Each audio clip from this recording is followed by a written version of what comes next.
Hello, this is Jacob. Welcome to the Polysophical Society.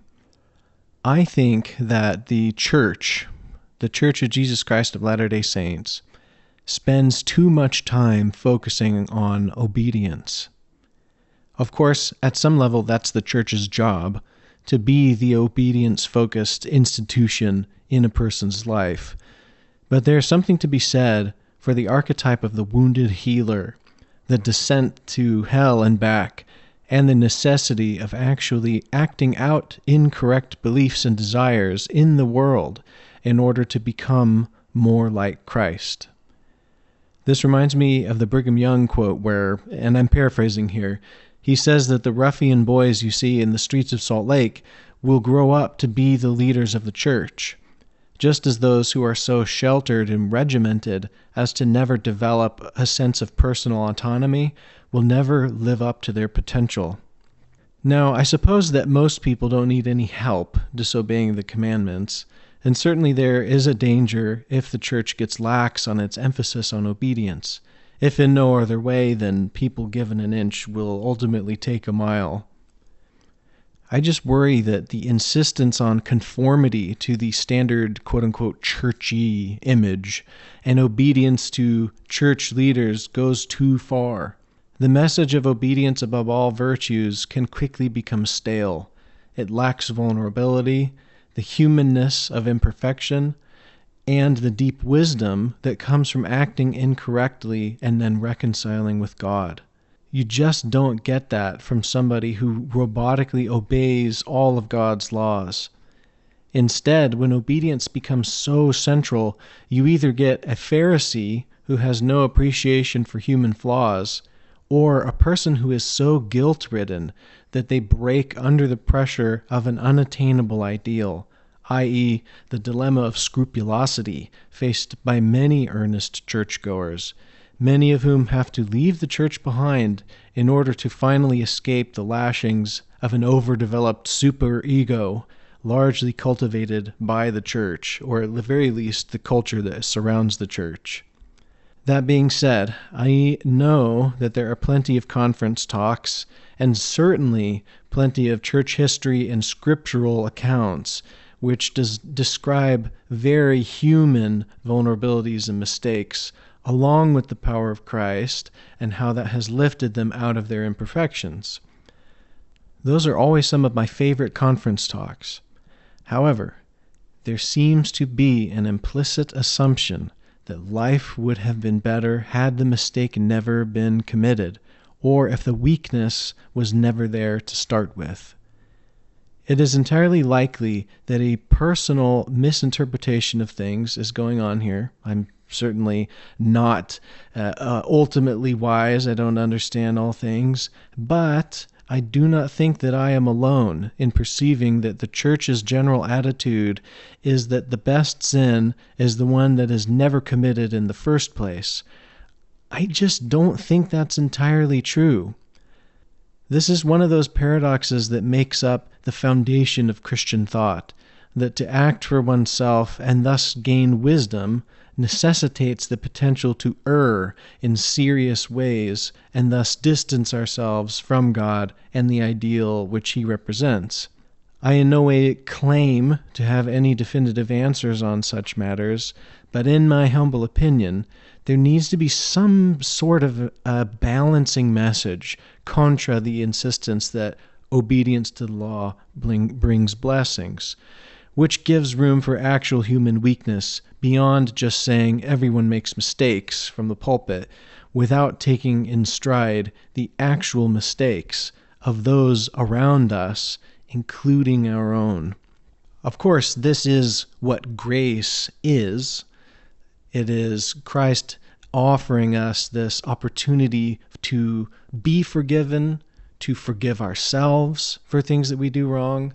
It makes living on this world possible and to still return to be with God, to still transcend our innate weaknesses and human fallibilities and become more and more and more like Christ, like God every day. And I know that there has been a push to talk about grace more into sort of frontward-facing church messaging. Maybe I'm just a leftover mental remnant of the generation that was told to read The Miracle of Forgiveness if they happened to look at pornography and went to their bishop. But all that being said, I think that we really need to talk about this insistence on obedience always being the one true way. Because while, it's not that it isn't, it's not that obedience is wrong. It's just when it becomes so ground into our conscience from such a young age, starting in primary, moving all the way up, I think that it tweaks a lot of people's self-conception that if I'm not obeying every last commandment, then I'm not living up to my potential, I'm not enough, I'm not fill in the blank.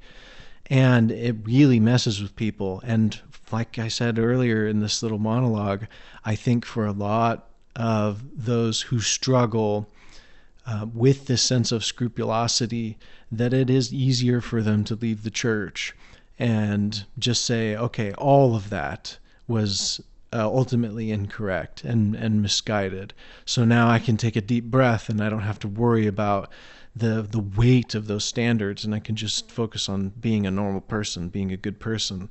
And it works for a lot of people, and some of them rail against the church, most of them don't. But I think that it's more common than we like to admit that is how a lot of people who struggle to feel any sense of relief from this overbearing sense of you're not living up to your potential, you're not living up to the commandments, you're not obeying exactly. I think the mission culture is an extreme example of this, where it's exact obedience.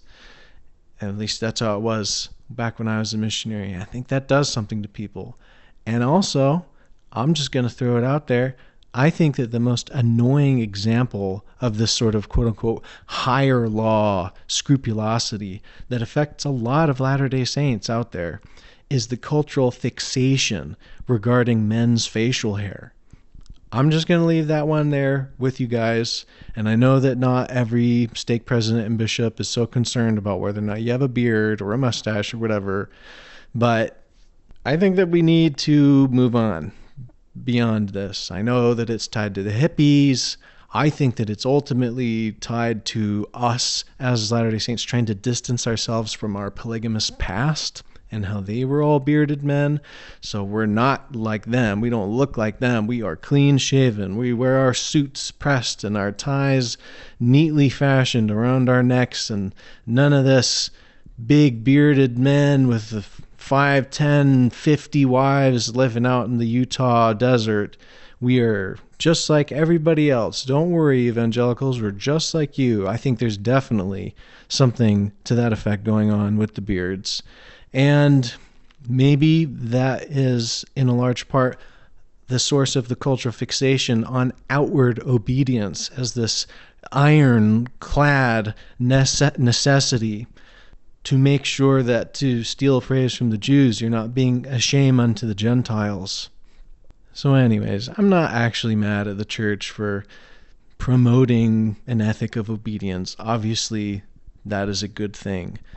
But we as members, we as the church culture, because that's just us, that's all of us, and the things that we do and say with one another, it's not like it's this magical force. We need to lower our guard, perhaps. We need to let ourselves be the imperfect people that we are, and not in a trite, platitudinous sort of way, but to get out there and do things. And that's going to include messing up, whatever that may be. Maybe this kind of falls into what I was talking about on Greg Madson's podcast, on the Quick Media podcast a while ago at this point, that I think that we as church-going men need to stop worrying so much about pornography. Like, oh, I relapsed. Oh, it's been this many days since I've relapsed. I think we need to stop using this terminology of self-flagellation and addiction, Not that people can't be addicted to pornography. Yes, okay, put that aside. I think most of the people who are told to go to these pornography addiction groups are not addicted. And I think that we need to chill out and have a positive vision for our life, what we want to make happen in the world, and pray for grace, and use our own agency to chip away at the things that we don't think that are going right in our lives. And as life gets better, as we're becoming more in tune with the ideal that we have of ourselves in line with God, the Jungian capital S self, that's sort of us tied together, past, present, and future, leading toward the divine, that having those things in mind, the positive vision, that is so much more productive than just obey. You looked at pornography again, you're disobedient. You drank again, you're disobedient. Like, you did whatever. And that it's not that the sins are not bad anymore, because they're still, falling short of the ideal. But it's the insistence on the avoidance of sin as sort of the telos of life. The only thing is, like, you have to be so fixated on just avoiding sin at all times. And then, and then what? Then things will go right. Okay, so this is sort of a Lutheran Protestant, the prosperity gospel thing, that if you don't sin, you'll make all this money. Is that what that means? I think we, on a habit, tend to think that.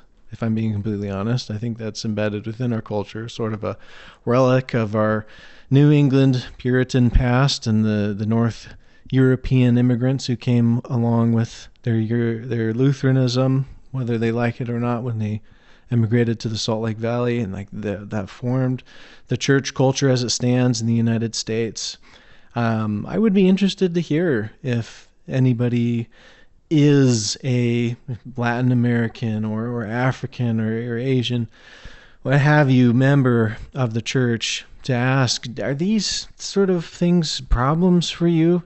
The like what I was saying, the overdeveloped superego, that anything you do wrong is counted upon your head, and if you ever repeat a sin, every time that you repeat that sin, it's as if it's dragging it all back from hell and heaping it onto your head. And I'd be interested to see if that is something that follows the church wherever it goes, or if it's really just kind of an us thing in America, and more specifically, I think, in Utah. So anyways, oh, and one more thing that I thought of, actually, just as I was walking away from my computer. But I also think that the way in which we talk about obedience is so tied to the concept of vice and bodily pleasure that it actually detracts what I think are the more common sins that people fall into. For example, here's something that I think may shed a little bit of light onto what I'm talking about. We spend a lot of time, or at least spent, back when there was a priesthood session and stuff, we spend a lot of time as men in the church talking about the need to avoid vices like drinking and smoking and drugs, and above all else, pornography. And it's not that I don't think that pornography is bad, because I do. I think that it is not good. I think it's a dirty habit. I don't think that it's the same as like true sexual sin. It is not breaking the law of chastity to look at pornography and masturbate, because the law of chastity used to be very clear that it was, there shall be no sexual intercourse between, anyone that is not a man and a woman legally and lawfully married. Of course, the words sexual intercourse are a bit jarring in the ear and our sensibilities, so it would change to a euphemism, which is sexual relations. Sexual relations is a little bit easier to mold into being, including masturbation, and to say, oh, you're having sexual relations with yourself. Yeah, I mean, I guess, but it's all it's all a misconstrual of what the original and pure intent is, which is preventing fornication, which is sex before marriage, preventing adultery, which is sex outside of marriage as a married person. And those are the big things that are encompassed in the law of chastity. Masturbation is not one of them. Again, it's not that I don't think these things are dirty habits. I think that the more you're able to be in control of your own sexual urges and your body in general, the better things are going to be for you in your life.